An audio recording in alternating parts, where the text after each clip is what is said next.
नमो अरहन्ताणं नमो अरहन्ताणं नमो अरहन्ताणं। हमारे जीवन में कुछ द्वंद्व हैं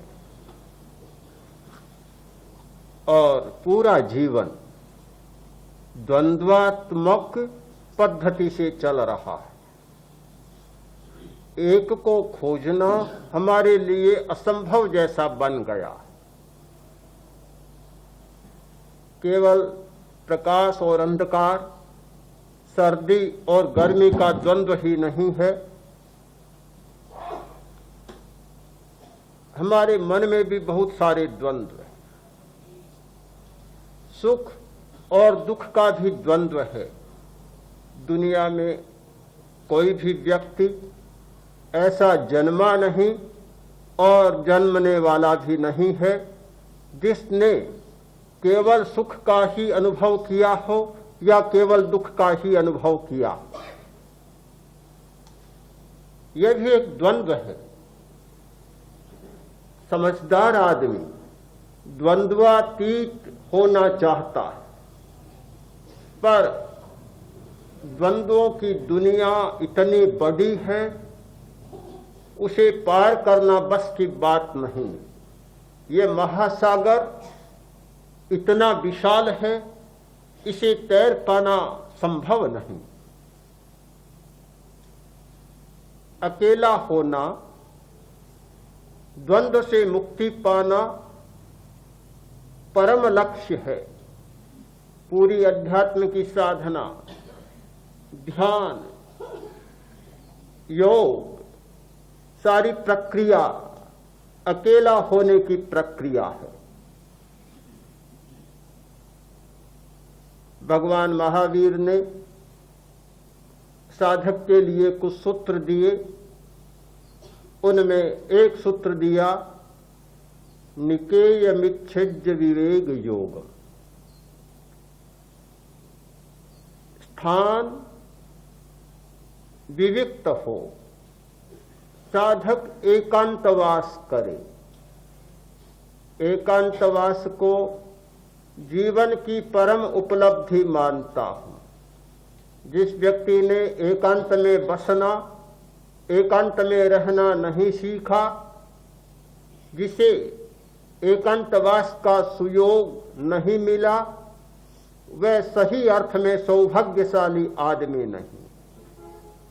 वह महान सौभाग्यशाली है जिसे एकांतवास का सुयोग मिला है। बहुत कठिन है एकांत में रहना। भय घिरा हुआ है, दो होता है, डर नहीं लगता। अकेला हुआ, डर शुरू हो जाता है। एक व्यंग पढ़ा था मैंने। एक मित्र ने कहा, आजकल जुड़वे बच्चा बहुत जन्म लेते। दूसरा बोला, तुम्हें क्यों आश्चर्य होना चाहिए? आज इतनी हिंसा, इतनी मारकाट, इतने अपराध बढ़ गए कि इस दुनिया में कोई भी आता है तो अकेला अपने आप को सुरक्षित अनुभव नहीं करता, इसलिए दूसरे को साथ में लेकर ही आता है। लगता है कि पूरा वातावरण भय से भरा हुआ है। अकेले आदमी में साहस नहीं होता कि कहीं यात्रा करे, अपने आप को असुरक्षित अनुभव करता है। अकेला होना, एकांतवास करना परम उपलब्धि है तो परम भय का कारण भी बन सकता है। साधक एकांतवास करे, अकेलेपन का अनुभव करे। मुझे लगता है कि आदमी इसलिए ज्यादा दुखी है कि वह अकेला रहना नहीं जानता। अकेला रहना एक बड़ी कला है। हर कोई व्यक्ति अकेला रहना नहीं जान सकता। जो इस कला को पा लेता है वही व्यक्ति अकेला रह सकता है। हम शांति चाहते हैं, आनंद चाहते हैं, शक्ति चाहते हैं और सत्य को खोजना चाहते हैं। मैं आपसे पूछना चाहता हूं, कि शांति कहाँ है, आनंद कहाँ है, शक्ति कहाँ है, सत्य कहाँ है? क्या कोई दूसरे लोक में है? कहीं नहीं। ये सारे के सारे हमारे आसपास में, हमारे चारों तरफ चक्कर लगा रहे हैं। शांति हमारे चारों तरफ में चक्कर लगा रही है। सत्य हमारे सामने है, हमारे दाएं बाएं आगे पीछे चारों ओर सत्य ही सत्य भरा पड़ा है। आनंद के स्रोत हमारे पास में बह रहे हैं, इतने तेज निर्झर प्रवाहित हो रहे हैं।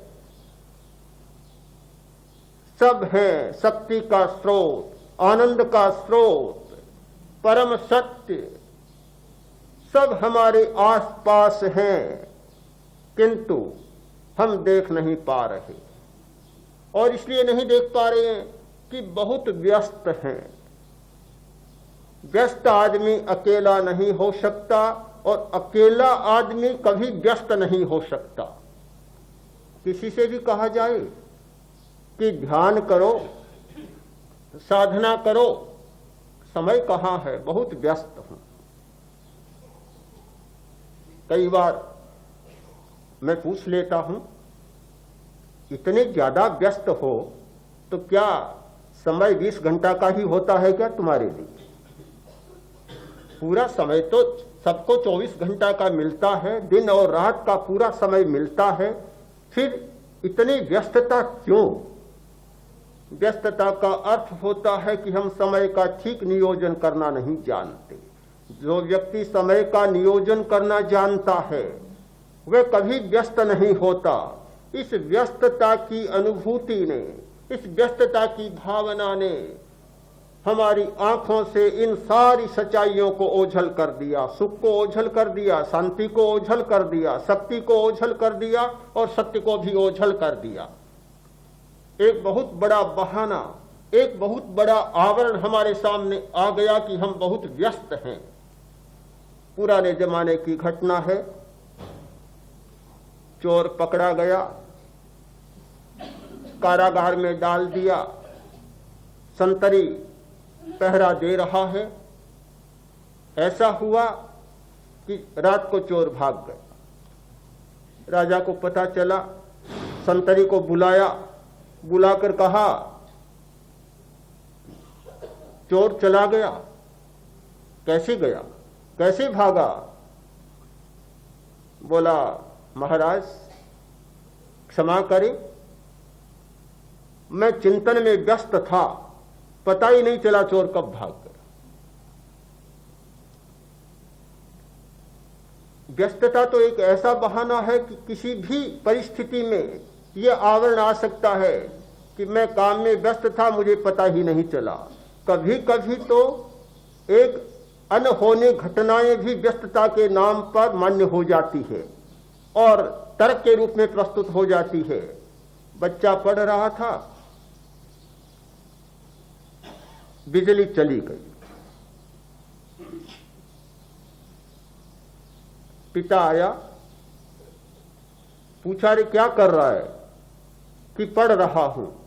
कैसे पढ़ रहा है?